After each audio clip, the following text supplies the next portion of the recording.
As you know, the aim of this project is to create a digital master's program which provides graduates with the necessary knowledge and skills to solve energy-related challenges within the country.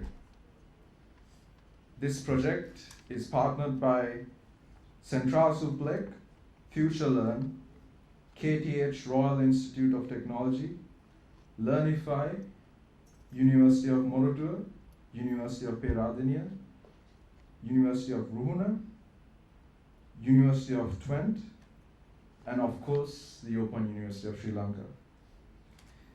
The associate partners, the alumni of Sustainable Energy Engineering Worldwide, Nitro Consultancy, and Time Association. And since it's customary in Sri Lanka, we shall begin this event with the lighting of the traditional oil lamp.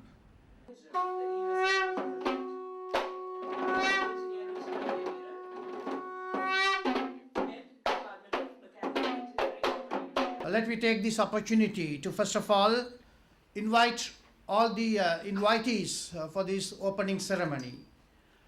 My special welcome is to Senior Professor Sampath Amaratunga, the Chairman of the University Grants Commission, for gracing this occasion despite a heavy work schedule. I also would like to extend my invitation to Engineer Atula Jayatunga, the Director, Renewable Energy Technology, Sustainable Energy Authority of Sri Lanka.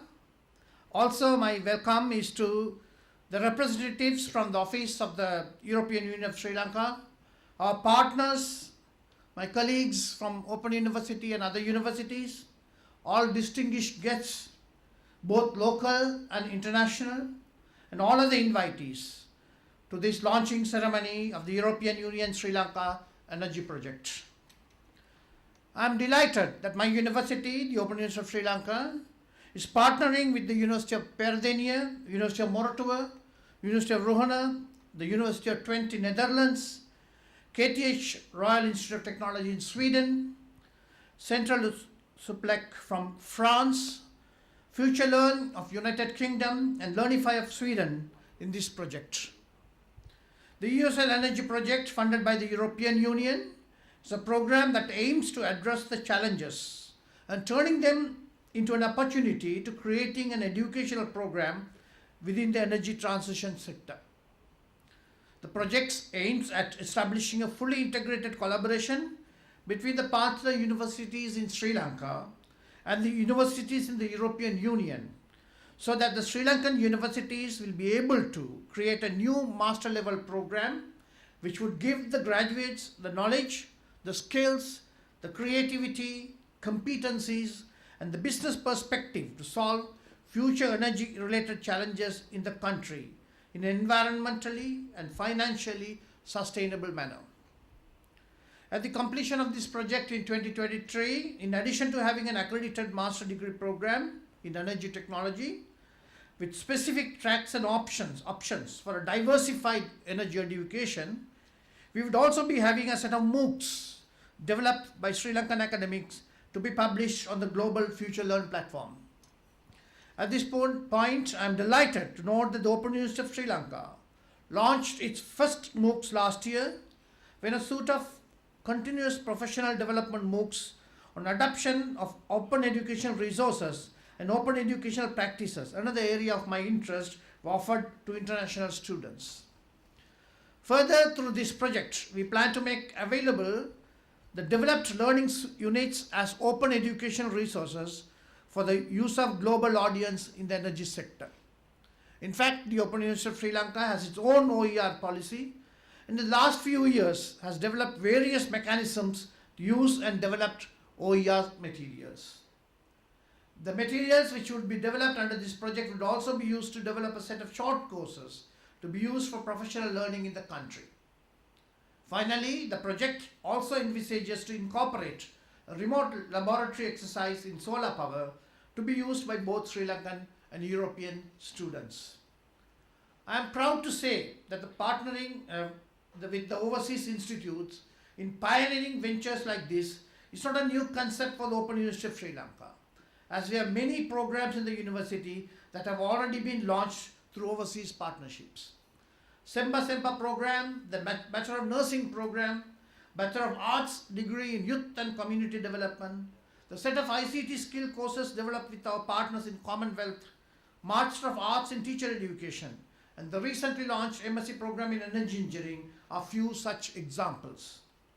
We are also currently in the process of developing a Master of Science in Nursing degree in collaboration with the University of New Mexico in the United States. The Open University of Sri Lanka has made significant inroads into the higher education sector in Sri Lanka by providing alternative pathways for education to working adults and young adults who had chosen the opportunity we have provided. The university is unique within the Sri Lankan university system because of its significant feature of offering programs of study from certificate to doctoral level in the ODL mode in wide range of subject areas, including engineering, natural sciences, health sciences, agriculture, education, law, social sciences, management and languages. Though the university has many constraints as a national institute, we will continue our efforts to enhance access to high quality, affordable and relevant education through the ODL mode to address the educational challenges of societies in Sri Lanka and overseas. To achieve this mission, we will continue to partner with like-minded institutes and organizations. Before I conclude, I would like to thank all the resource persons from our partner institutes in the University of Peradeniya, University of Colombo, University of Moratuwa, University of Rohana, University of Twente, KTH Royal Institute of Technology, Central Superlac, Future Learn, and Learnify for their active participation and contribution in developing this project. My special thanks are to Professor Torsten Franson for all his contributions in making this project a reality. I would also like to thank the European Commission Erasmus Plus Project Program on Higher Education, International Capacity Building for funding this project, and the officers of the European Union Education, Audiovisual and Cultural Executive Agency for coordinating with us on behalf of the European Commission for smooth functioning of the project. I believe at the end of the project, we would be able to realize all the objectives that have been planned and make a significant contribution to the energy sector of Sri Lanka in particular and to the world in general. My best wishes are to all the personnel involved in this project from all our partner institutes. My sincere thanks to all of you, our distinguished invitees, for taking time from your other schedules and participating in this inaugural function. I wish you all a pleasant day. Thank you very much and God bless you all. EUSL Energy International Project Coordinator and all foreign delegates, my very good friend, Vice Chancellor Open University, Professor Aryadurai, Director Energy related projects in our country, academia, ladies and gentlemen. Yesterday we had a very important discussion at the Presidential Secretariat.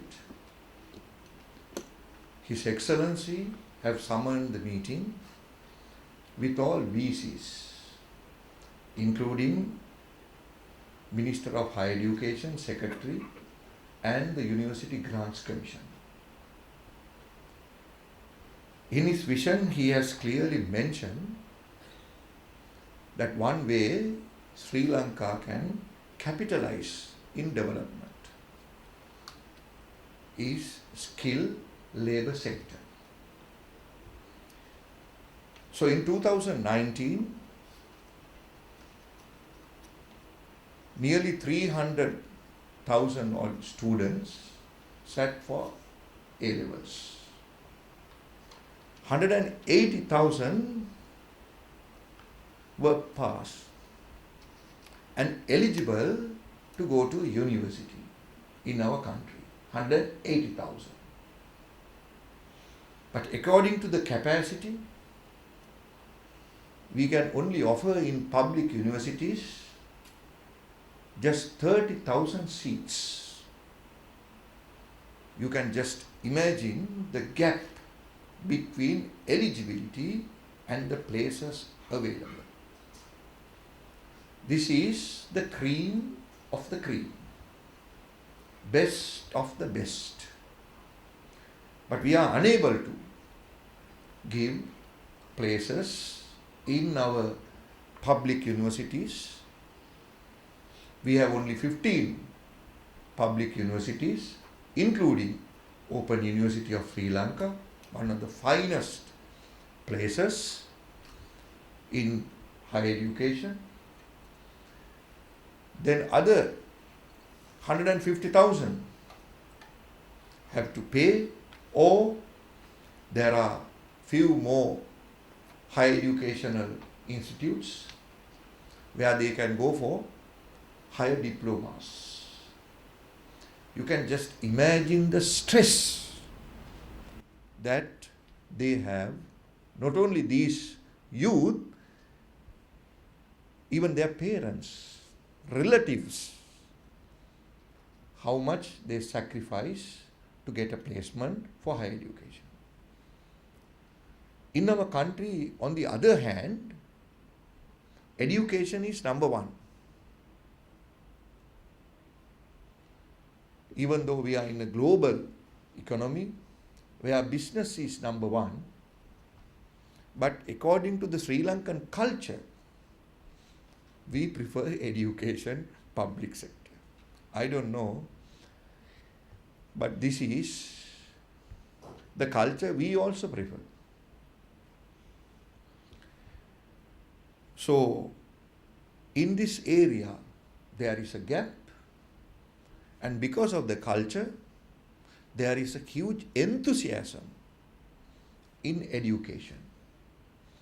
And also, University Grants Commission, we always concern the quality of education in this country.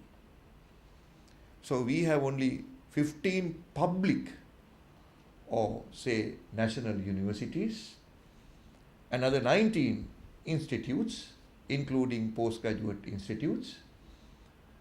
So we have a separate body to ensure the quality of higher education, especially in public sector.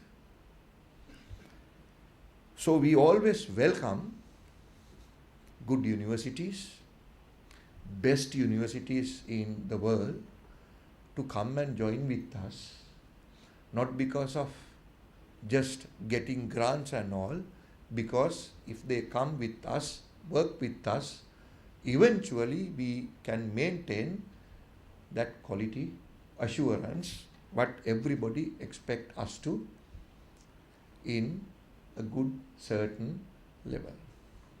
So thank you so much, European Union, coming down all the way, not only just working with one place, selecting few big public universities with the head of Open University of Sri Lanka, where they have the potential to control, manage and drive the project to the maximum objectives. So this knowledge economy is the index actually now everywhere we use. Since we are a middle income country, we expect foreign investors to come. The number one index foreign investors to make a decision is this knowledge index. This knowledge index divided into main three categories. Number one is education index. Education index. So under this education index, you have to categorize how many high quality papers your academics publish per annum. You have to divide that by number of academics, number of professors, number of senior professors, and it's an index that goes to the knowledge economy. Then secondary enrollment, tertiary enrollment. So all these are now in index formats, and we consider at end of the day everything under knowledge index. So next is innovation index. How many patents you produce? Each and every faculty, each and every member, each and every university, other institutes, how much you produce patents. What is the royalty payments you have gained? If it is zero, we don't contribute to the nation. So these are very important things. The other thing, ICT. What is the bandwidth? Do you have an email account? If you have an email account, do you reply promptly? You may have 2 accounts. If you don't promptly reply, that comes to that index as a negative. So we are in a globally competitive level with all these things.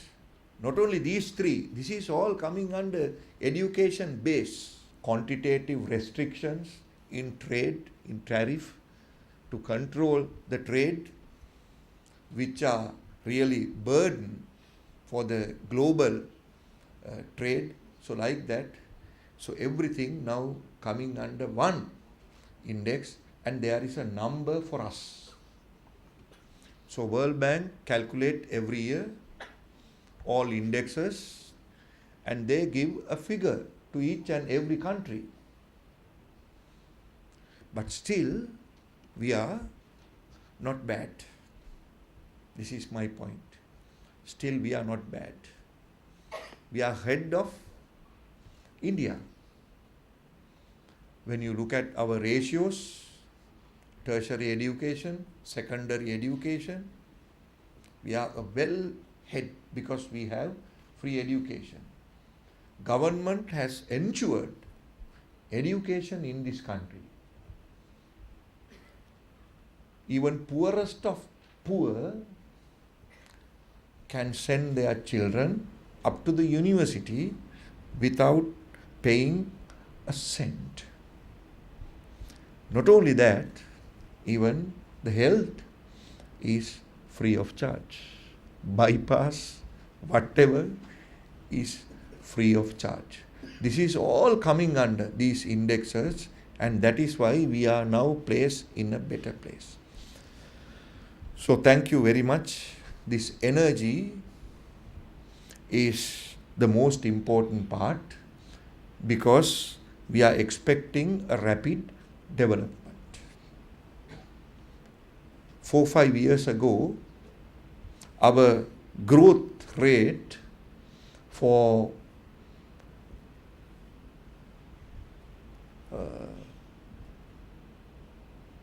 real estates and buildings, it was nearly 30%. The port city, it's a huge development project where we have to concern lot of energy.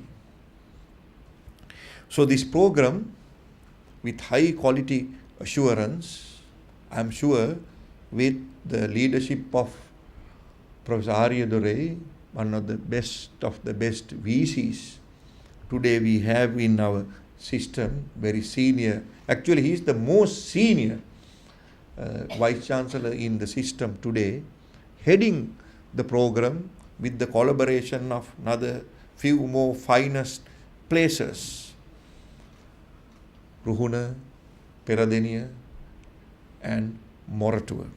So I hope you will deliver, you will ensure best of the best achievements of the objective. So thank you so much again, coming all the way, spending huge amount of money in developing this most important part.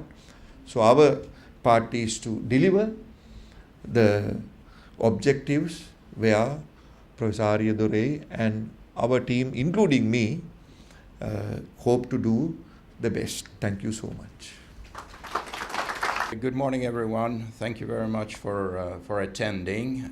It's a great pleasure for me to be here among all these distinguished excellencies, the vice chancellors of the 4 universities and the UGC chairman. It's a great pleasure to have you all here and looking at the few small initiatives that we are trying to do in order to help out with some contributions towards a better development of the world. As was mentioned, education is the key, and I'm grateful for my colleagues from KTH who pointed out that I had actually written a key, but that it is the key. So that thank you very much for that, Ivan. In our all opinion, that the education is the key to development, and that was also pointed out by you clearly here. And the educational index needs, of course, to be ensured with the highest quality that we can have in all the education, from small children up to the higher education and the third cycle, as we say in Europe, with the PhD degrees. Now, but we do stand in front of many challenges in the world. The climate changes, the energy sector. We talk a lot about the fact that we should be carbon neutral in 2050, and those of us working in the energy area, we know that all the goals that the politicians set up for 2030, that we should have so much renewable and etc. We all know that 80% of all the world's energy consumption will still be fossil in 2030, and that's from 10 years from now. And then we only got 20 more years to make everything renewable. So we stand in front of several challenges on those aspects. But then we also have got the challenge of relating to where do we have the most, I shouldn't say advanced, but the most reputed universities in the world. And we all know, and you mentioned that also, that we have to collaborate between the universities in different countries. And of course, all of us, we are in the position, even if I'm from Sweden or wherever I am from at the present time, we all look towards the most reputed universities in the UK and in the United States. There are many other universities also around the world. There are very good universities down here, but if we look upon the ranking of the universities, we'll find that most of the highest ranked universities will be placed in the red regions around here. Then we end up in the situation, where are the students? Well, with 1.3 billion people in India, with, according to projections, 6 billion people in Africa by 2100, with Latin America, the students are not in Sweden with 10 million inhabitants, where we already have 80% of our people, of our high school students, going to university, and not like here, having a 10th or 20% of them. So the biggest challenge there is, how can we match the teachers that are available in the red circles and everywhere else, of course, with the largest growth of the students. We can educate people in different ways. I've got a few examples here from Sweden. A few years ago, sitting in a classroom, we got an example of a photo taken. I think it might be coming from here somewhere, which we took so many years ago. And then we'll go back a bit further and look upon what the library was in the some 100 years ago. And then we can also look upon what the small kids could be doing in today's environment. Now, I'm looking around here, and I'm glad to say that I'll come back to that in a few seconds. But this here is how we educated 500 years ago. Now you compare that to what we educate, how we do it today. Well, you still see the teacher, Well, in this case here, I wouldn't say that I'm the teacher, but I'm here, standing in front. You still see the textbook. Well, I do not have a textbook, but I've got my computer. And then when I look around, I do not see the sleeping student. I see full attention from everyone here, which is a pleasure to see. So, but anyway, if we look back to this here and we compare it 500 years ago to what we do now, there are some resemblances. And these resemblances we should try to change. The future generation, they will expect something else. They're all brought up with the mobile phones. And if we do not catch up, and if we do not try to put education, that's one of the primary goals of this project here. All the education, that material that will be developed inside this project, the whole entire master programs that will be available will be readable, accessible on the mobile phone in a format that can be used by anyone. There will be no excuse for any students whatsoever to say, well, the books were too heavy, I couldn't bring it along with me, and I couldn't read that because I was on the train, etc. We will all have that in our mobile phones. And that is the whole program that will be there, right? So, and for that we have taken special precautions of using a special repository, etc. So, we will not put it on the iWatch or the iPhone Watch or on the Google Watch. We'll not go that far yet. That might be in the next project. We will also not put it into the Google eyeglasses. But who knows? If we do it properly, we might implement something in the brains of people here such that the programs will become available for everyone at different places. Now, the trends and tendencies in the world today, and the word Mooc was mentioned, that we have got open educational resources. Now, they might be open to a certain extent, but they're not free of charge all the time. That's one thing. And then secondly, they might not be accessible. And thirdly, they are usually not adapted for online learning in hardcore engineering problems. And we talk a lot about different kind of skills, and if I look into some of the MOOCs that I've been looking at, there's a lot of discussion going on. And I think that's very good. Engineers need to discuss, they need to communicate, as we have been talking about several times in this over the last few days. But in my humble opinion, I think that it's also necessary that we've got hardcore engineering skills. The next time you take an airplane, you want to know that the engineer could calculate the effects of the engine running, and not only that they could discuss the effects, right? Now, I am one of the engineers who try to prevent engines or airplanes from falling off the sky by making sure that we have got reliable engines. And I want my students to make sure that they can calculate, not only discuss.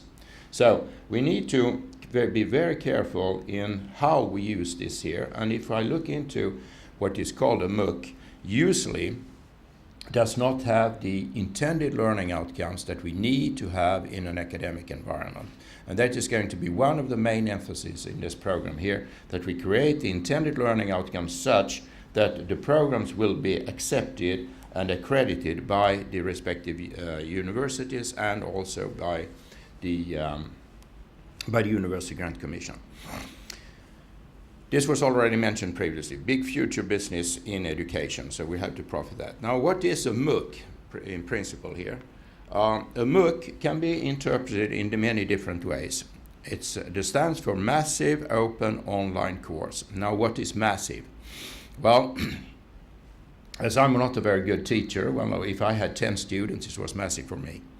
There are other students in the environment, in the open environment at Stanford, who have got 2 million students. So massive can be different in different perspectives. Now, what is open? Does it mean that it's an open registration? Is it free of charge? Is it affordable? Is it open content? We can discuss all those kind of things, and there are so far no specific definitions upon this here. Online, is it real-time interaction, or is it just online that you can read it when you like at your own pace? And then, what is a course? Now, a course is in an academic environment as something that we have defined in our respective academic environments as something. Now, but we have got different aspects to that. We coming from different universities. Course at one university does not necessarily have to be a course at another university. Now, I've got a typical example when we try to work together between KTH and the university in Spain, Catalonia. The minimum course that we can have identified, accredited at KTH is for 6 European transfer credit system. Now that corresponds to 3 Sri Lankan credits. The minimum that they can have at UPC is 1.5 European, that is 0.75 Sri Lankan. Right, now, what do we have to do there? Well, we could take a real perspective of integrating the 2 courses from Spain into one course, but we took the very simple one that we said that, okay, here we've got 6 is the minimum, and here we've got 2 times 3, so we take 2 times 3, plug it in, and make one course out of it and KTH. So I think that what we all have to realize in this environment is that what is a course, what is true to me, might not be a course that is true to the colleagues next door. And in such a case, when we then look upon and we're saying that we have got courses that we should accredit, why is it so that we cannot accredit at KTH a course which is smaller than 6 ECTS when we can do it at another university? And then we come into the question, how far down can we go in accrediting?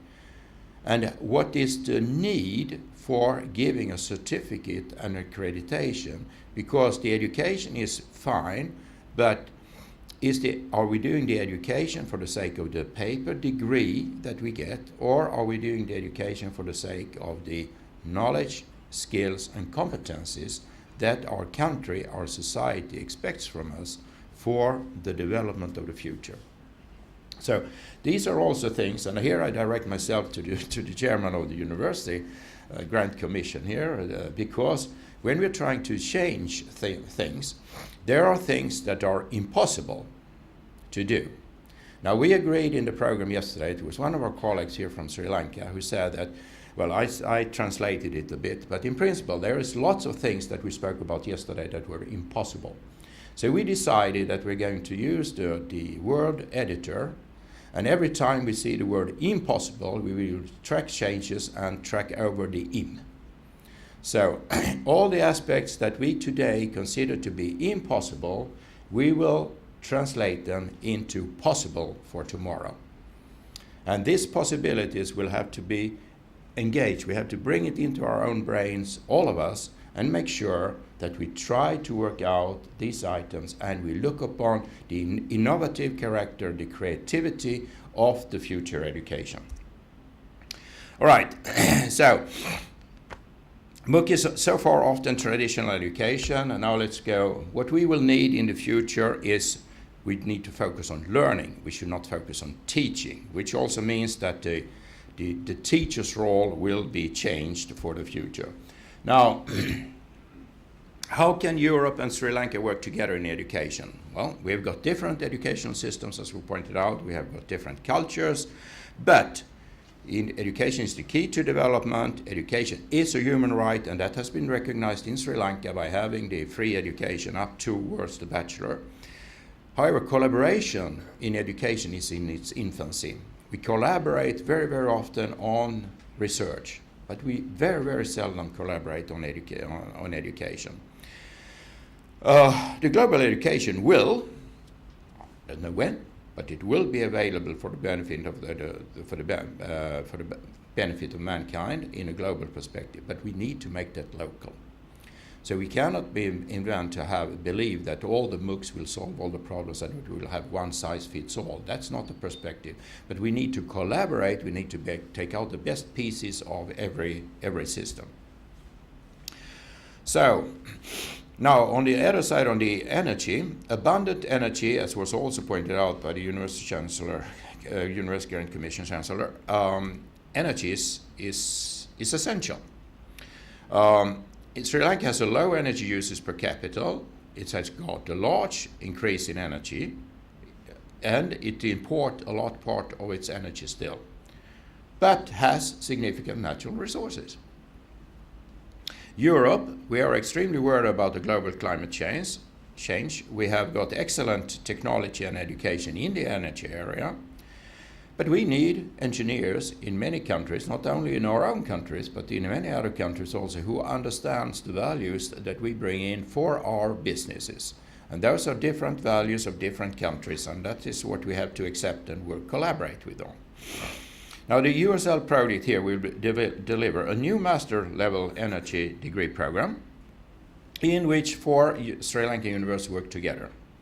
It's developed by the local Sri Lanka faculty.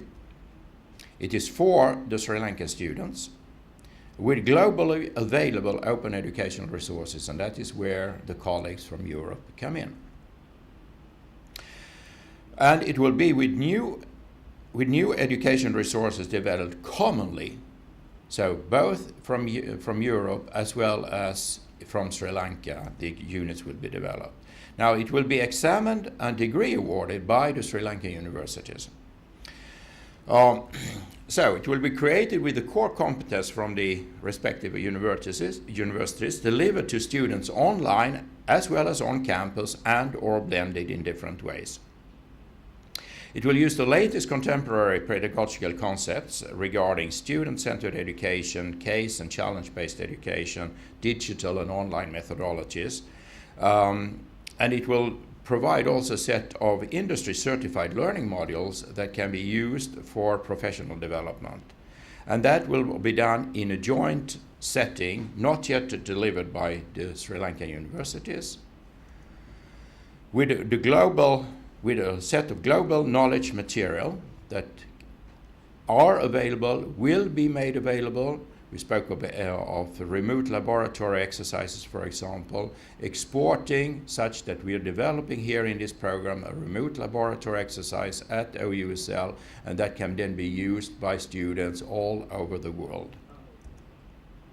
And it will be with learning units in an international setting, so that we develop a set of learning units that will be available also outside the 4 universities here in Sri Lanka, as well as outside the universities, the partner universities in Europe. All this here will be for the benefit of the Sri Lanka, EU, and global leaders. Global learners, well, they will become leaders, but the global learners towards extended knowledge in a global circular economy perspective. And thank you very much for your attention. Today I have the privilege to deliver a speech on behalf of EU delegation Sri Lanka.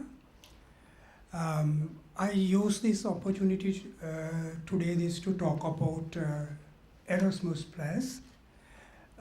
I think this EUSL Energy is one of the projects which receive fund from this Erasmus Capacity Development Program for Higher Education Institution. So in this line, I'm very happy today to talk about a small, brief speech about Erasmus. I'm sure that you all know about the history of Erasmus program. It was created in 1987 and had an opportunity to contribute to the achievement of European area of higher education as well as promoting innovations. Erasmus Plus program is the EU program in the field of education, training, youth and sport for the period of 2014 to 2020. That means this cycle is end in this year, but new cycle will start from 2021 to onwards. Though this program is EU funding for educational program, project and scholarships and fosters EU international cooperations, it provides scope to promote dialogue, exchange and understanding between people and cultures through students and staff mobility and academic cooperations. I'm sure that you all know that Erasmus Plus program is giving 4 opportunities or 4 area of opportunities for Sri Lankan students and staff. One program under that is called International Short-Term Staff and Student Mobility Program. This means in a short period, Sri Lankan universities can receive staff and students from European universities, or European universities can receive from Sri Lanka students and staff for a shorter period, maybe start from 2 days to even 3 months. This is a short mobility program.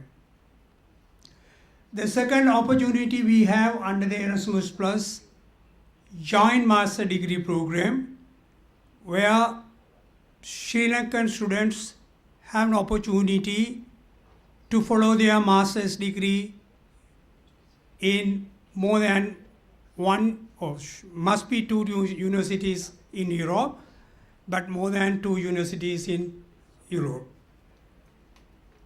Another opportunity is that capacity development program for higher education institution, where that EUSL got the fund under this program.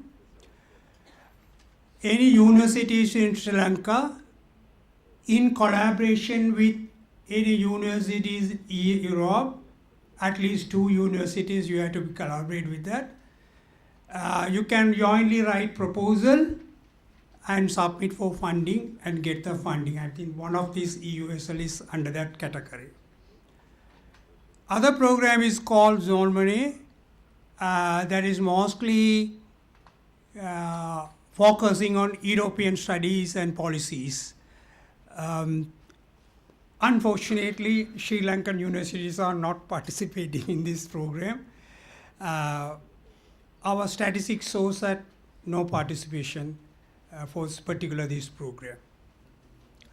So far, the Sri Lankan Erasmus program has awarded 228 scholarships from 2015 to until now under the category of short-term international credit mobility program. Also, that it has given or is our student 54 students from 2015 onwards received scholarship under the joint master degree program. I think until 2018, the number was very less. I mean, I could remember that 2017, the statistics shows only 4 students got scholarship opportunities. But I'm happy to announce that in 2019, nearly 17 of our students got this joint master degree program in Europe, and 21 were under the waiting list. Likewise, that we have promoting these programs, we have collaboration with Ministry of Higher Education and also University of Grant Commission. And also we have conducted several promotional activities in 2018 and 2019. Also, we had conducted some program for coaching our students, not only here in Maldives also, to promote this master degree program, as well as also capacity development program. I think we hope and Sri Lanka will make use of this opportunity in future, and as European Union, we are really, I am the focal point in European Union on higher education program, and we already have, I don't know how many you know that, but we have very close coordination with University of Peradeniya, Dr. Shamin and all the international unit of Peradeniya and University of Kalenia, University of Colombo and all these things. we already have close collaboration, and we conducted in collaboration with them some promotional session and all. Besides this also, we had another program called Horizon 2020. This is a research and innovation program where also Sri Lankan universities, higher education institutions, small and medium enterprises, NGOs can participate in that one. This also last year we conducted nearly 2 promotional activities, in one in Peradeniya, in one in also in Jaffna, promoted Horizon 2020. Under this program, you can apply for fund for doing your research and innovation activities. So I think in 2019, I'm sure that nearly 6 proposals were submitted from Sri Lanka, and only 4 were really retained for funding. It is not enough. So we have to work on hard on that to utilize this opportunity. We trust that Sri Lanka will utilize European Union's scientific and excellence in research and higher education. That will boost research and economic development and improve the quality of education, especially like EUSL Energy, your master degree program. Under this Erasmus capacity development program, mostly it focuses on modernization of your curriculum and your reforms, your educational reforms and policy directs, and also improve innovations. So in that way, I see this EUSL Energy program also is modernizing and really starting a MSc program where Sri Lankan students have get opportunities on that one. I think with this, I thank you for giving me this opportunity to give a small introduction about our speech about Erasmus. Thank you very much. We have now had an enormous number of people, well, not enormous, but we have had a few people talking very much globally about what we shall achieve. Then the question comes up, of course, down to earth, and down to earth, that's us. And now we have to achieve what has been, first of all, spoken about here, but more specifically what has been included in the application that we sent and the funding that we did receive from the European Commission. So I will say a few words here and about this, and you will see that then I'm back to my usual habit of having 250 words on each slide and probably talking very, very fast also, which etc. Jeevan is usually telling me to slow down. But anyway, I think that, well, what we did write in, and as is in my usual habit, I wrote a long introduction, several pages, and then our colleague here from the Netherlands, he took that and he shook his head and he said, Torsten, we have to bring it down to 3 main challenges. And these were then the 3 main challenges that we plugged into the proposal. So, energy, the transformation from weather-dependent resources, etc. You can read that yourself, I'm not going to. And then society, and we have heard a lot about society here during the day. And then education, and we have heard a lot about education also during these. So these were then the 3 main challenges that were put up. And then Shirley was nice enough to also give the solution. So I didn't have to think about that, and that's what the collaboration should be about. I mean, someone thinks and someone writes. So I wrote down what he thought out, and the main solution that we have established, and I will like to point out here that we, that's not Gerd and me, it's not me and Pascal, it's not Pascal and Gerd, Henrik, etc. It's all of us, right? We're all of us implied into this here. And I would also like to already at this point here point out to everyone that the reason why we have got a 5-day meeting here in principle now, well, it might become 4, but still, it is because we need the engagement of everyone. we need to have the creativity of everyone. We need to have the transparency in the program, and more specifically, we have to establish a trust among the partners. It's the trust among all of us that will make us go forward. If we do not trust that the colleagues will do their work properly, then we will not progress.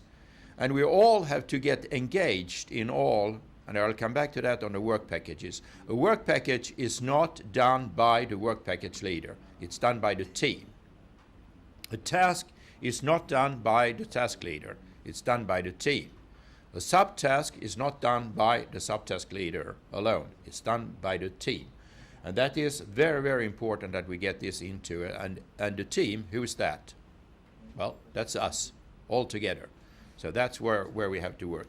Anyway, so the main solution that Church came up with was create a new, we think for Sri Lanka, unique, open challenge and digital challenge-based and digital-based master program in energy transition and circular economy, with a high degree of student-centered and entrepreneurial learning towards the 21st century skills like communication, creativity, innovation, and digital. Those are items, competencies, skills that the companies expect our graduates to have when they come out. So, there is an abundant energy supply is needed for economic prosperity in any country. We will create an excellent educational program within the energy sector where we will take into account the circular economy towards the renewable. We will allow students to follow this program through the local universities that they are registered at. We will, through this here, utilize a modern repository thinking for sharing material, using a modern distribution mechanism for courses. You saw previously we spoke about Moocs and those kind of things here. And again, like innovation, entrepreneurship, and the 21st century skills. The result will be a positive, contemporary pedagogical methodology of digital education, which is combined with a classical on-campus environment at the local university. Now, all this long text here, I do not blame Sherd for that. I blame myself for that. But that's the essence of what we're trying to do here.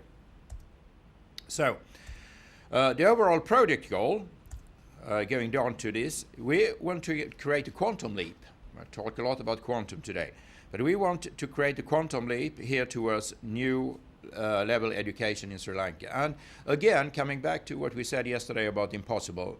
Now, I did speak to the University Grant Commissioner, the chairman, and he said that he will give us all the help towards creating what we want to do. So, anytime I hear the word impossible here in the future, we will say, okay, it's impossible, then let's talk to the chairman of the University Grant Commission and see if it's really impossible. Okay? So, we would like Sri Lanka to get more involved in education modernization process, demonstrate that this type of capacity building, because it's about capacity building, but then one should not mix up the capacity building just thinking that the capacity is available in Europe and going towards here. We in Europe, we need a lot of your capacity, your talents, and I'm not talking about brain drain here, I'm talking about the talents, and if we can create programs here where we can send our students down, or that we can have a remote lab exercise or some learning units from your side that we can reuse in our education in Europe, it would be a tremendous advantage for us also to get to know your citizens, to get to know the society, and improve life for all of us. So the master's program that we intend to do will teach the students a creative and innovative thinking, problem solving, how to fast adapt and apply new technologies, follow the societal developments in the area, combine societal changes with technical developments, and The program shall have the possibility to develop itself into an attractive option for European universities to create double degree programs together with Sri Lankan universities. And with double degrees, it would then mean that the students would be able to receive a degree, spend half a year or a year at one university, half a year at another university, and receive a degree from both universities. Right? Those are goals, and I know that that is not yet possible, let's put it that way. So that's a challenge, but it will be possible. In Europe, it was said 40 years ago that it was impossible. It is done, and it's done very, very regularly in Europe at the present time.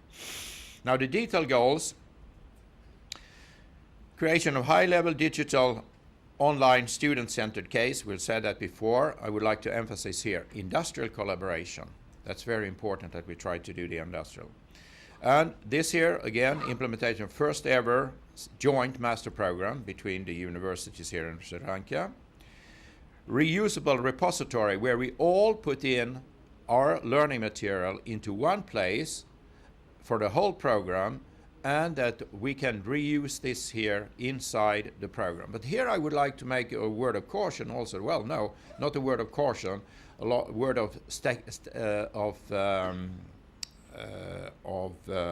enlargement, or what do we call it, broadness, communication, scalability, we say sometimes.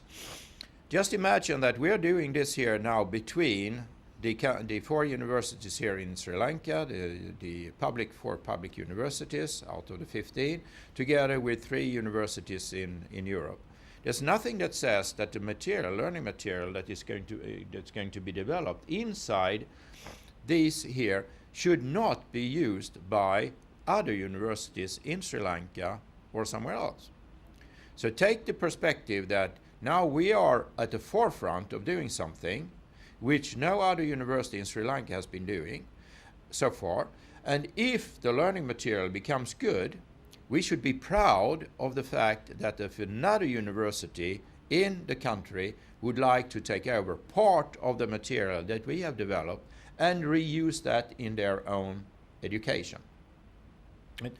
Of course, we will expect them to also contribute to the platform so that we can learn from them and we can get information from them and we can use their material also. That's the way that the collaborative work should be done and how we can enhance that.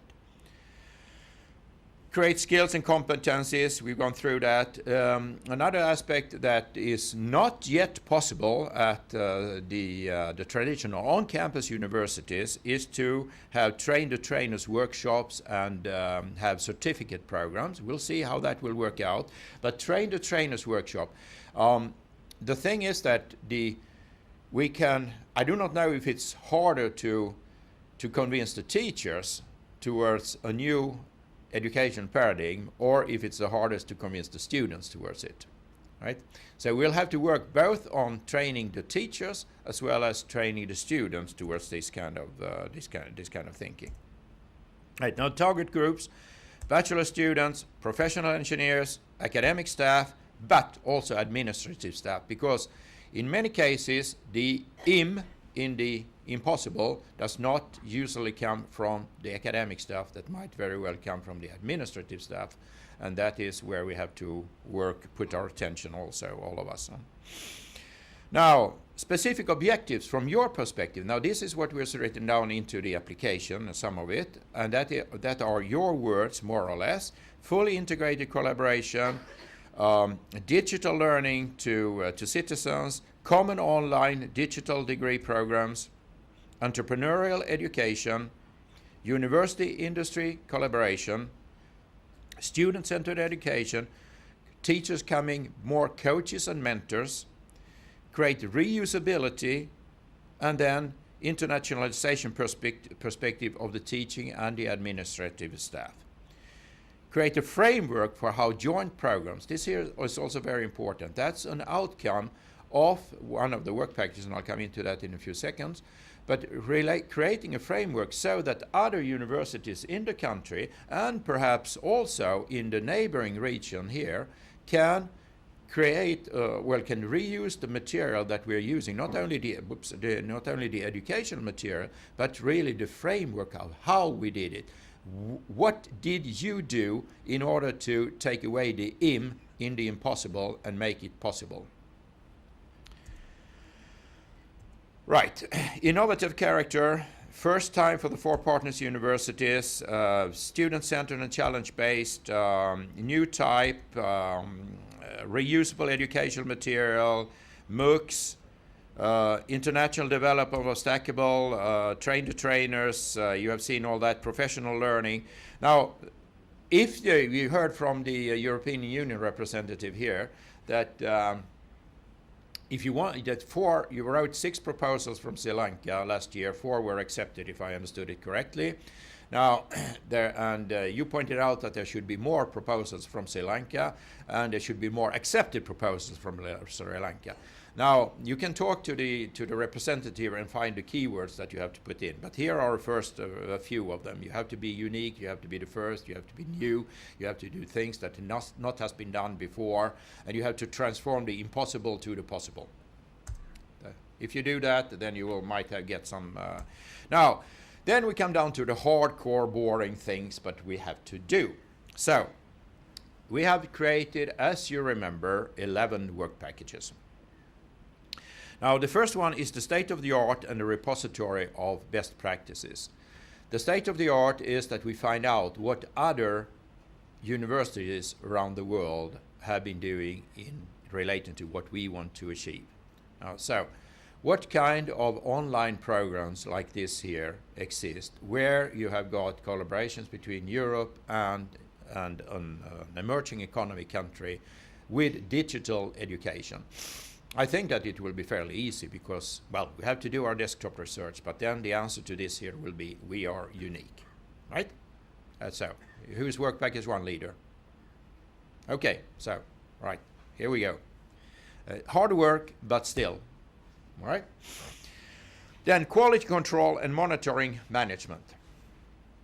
We heard the UGC chairman clearly stating that we need to have the highest quality in our education. We want to have the quality that comes from all over places, from the United States, from Europe, from China, wherever it comes from India, etc. So we have to make sure that we put in the quality assurance into the system. And work package 2 leader is sitting over there, raising his hand, okay?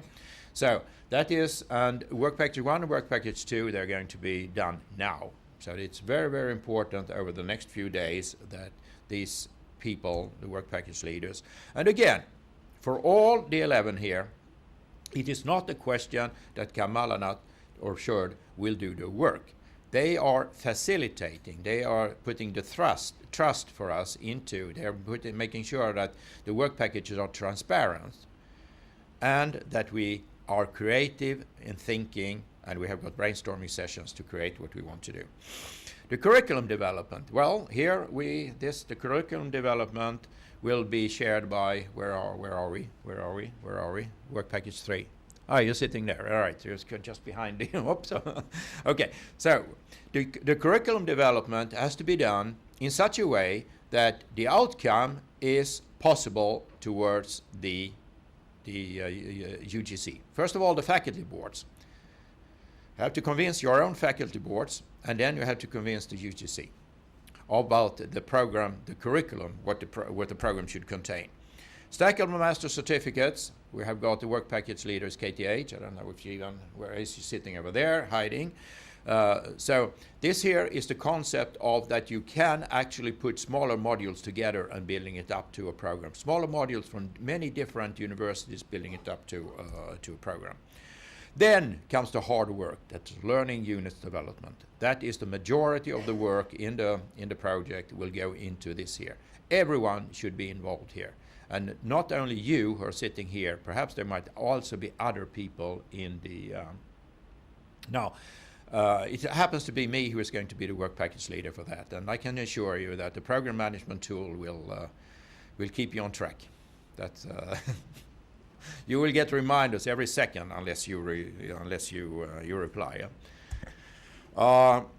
Then manual for development and management of joint educational programs. That was I said previously. We are doing this here not only for our own internal community inside these 7 universities altogether. We are doing this here for broadening it, for going to other places also. Training programs towards the industry in the country. Well, we've heard the industrial perspective here earlier today. Quality implementation. So the quality in work package 2, we're putting up the quality framework of what should be done. In work package 3, we're developing the curriculum. In work package 5, we're creating the units. And in work package 8, we are making sure that the units, all the units, they have got the quality that we need to have. And here we should not rely upon an external quality review. We should rely upon, first of all, our internal own quality review, ensuring that all the material is working together and that we are working together over the university barriers. Accreditation of the master programs. Well, that's a tough one here. Who was, there you are. Yes, great. Now, you have got a direct channel with the University Channel, University Grant Commission chairman, so we'll rely entirely upon you, but if you need our help, we will be glad to give it. Now, again, that needs to be a team effort, because if we cannot create the other things in a good way, then there's absolutely no way that there can be any accreditation. Dissemination and exploitation. Jura, where are you sitting? There you are. Okay, raise your hand properly so that we all... Dissemination. If we do not disseminate what we're doing, the Commission will come down with the axe, and they will perhaps not kill us this time, but they will never ever allow us again to come in with a new... Well, they cannot defend us from sending in a proposal, but they will not accept it. Right? Dissemination is enormously important because of the fact that what we're doing here, European taxpayers' money, they want us to spread the word out, broad spread scalability. So there's a lot of things that we have to do on the dissemination. And again, here, brainstorming. I think that we're going to have a brainstorming on that this afternoon or tomorrow, something like that. Get in all your ideas, because when people write applications, they put in the same traditional things. We're going to publish a paper, we're going to go to a conference, we're going to do this, we're going to go do that. But that's traditional. That was 10 years ago. Now we have to come up with what more are we going to do. Diversity. How do we reach out to people who are less favored in the educational system? Those are very, very important aspects for creation, the societies and the citizenships that we're working with. And then the fun thing, project management, right? So that is, that's Roshira, project management. So he will take care of that, and we will all give him a hand every now and then when he needs it. All right. I guess that apart from that, impacts are also very important. And I can inform you about the fact that the impact gives, I do not recall exactly how much it is, but it's about the 30% of all the scores that you can get. The quality is well, I don't know the exact, but quality might be 30%, innovation and innovation might be 30%, and then the impact in these programs here is 20%, and dissemination is 20%. So we should not neglect these kind of things. It is important in all our so learning units in online repository, joint master program, individual courses to professionals, courses in Future Learn for international, I mean the books that we were talking about previously, collaborations between EU, and we have to prove that there is collaboration. It's not that we are sending one student per year and then we're, whoops, that's done. No, that's not the case. I mean, it's continuous collaboration, continuous exchange of information and knowledge. Train-the-trainer course, the best practical guidelines, as I was pointing out, energy laboratory for conducting lab experiments in remote modes, contribution to the development of the energy sector, and not only in this country here and so forth. I see that a few of you are using your telephones. You will get all these slides here. If anyone is, well, I'll give it to Roshira, and then. Okay, and then in enhanced international recognition of the Sri Lankan universities. Right, so that brings me to this question here. Are we ready for taking off for an exciting 3 years journey? Now, I must say that I was a bit younger when that photo was taken, but I'm still excited for another 3 years journey. So thank you very much for your attention, and I'm looking forward to an enormously pleasant journey here over the next 3 years. Thank you. At the end of inaugural session of formal kickoff meeting of EUSL Energy project, I, on behalf of EUSL Energy team and the Department of Mechanical Engineering, would like to take this opportunity to thank our chief guest, UGC Chairman, Professor Sampath Amaratunga, even though he's not here, for being with us today. He tried his best to fit in with us. So I would like to say thank you. And I would like to extend my thanking note to Her Excellency Miss Tanya, Ambassador, the Embassy of the Kingdom of the Netherlands. Even though she is also not here, she made her best to come here. And Mr. Kadiravelu, representing delegation of the European Union, Sri Lanka, Union to Sri Lanka and the Maldives, Mr. Harsha Vikramasinghe, Deputy Director General, Sri Lanka Sustainable Energy Authority, and his team. I would like to express our sincere thanks to Professor Kapila Pereira, the Vice Chancellor, University of Moratuwa. And you all know, an event like this cannot happen overnight. You know, the wheels started rolling weeks ago, not even weeks ago, months ago. So we have been fortunate enough that we have been backed by our Vice Chancellor, even though he is also not here. Fortunately, he is the main coordinator and he is the Vice Chancellor.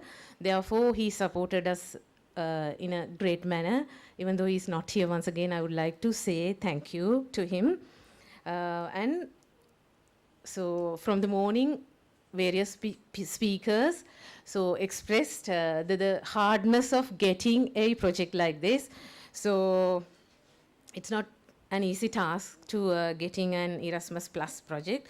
So this became a reality with a massive support from Professor Torsten Franzen. So dear Professor, I would like to say thank you, and I wish you will make sure we are on track for coming 3 years. Yeah, you do? Yeah.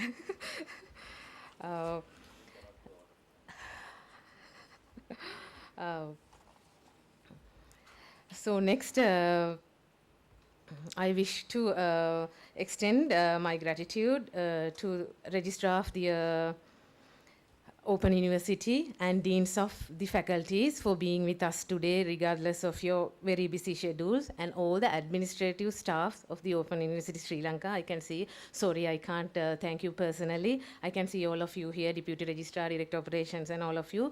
So thank you very much for being with us today.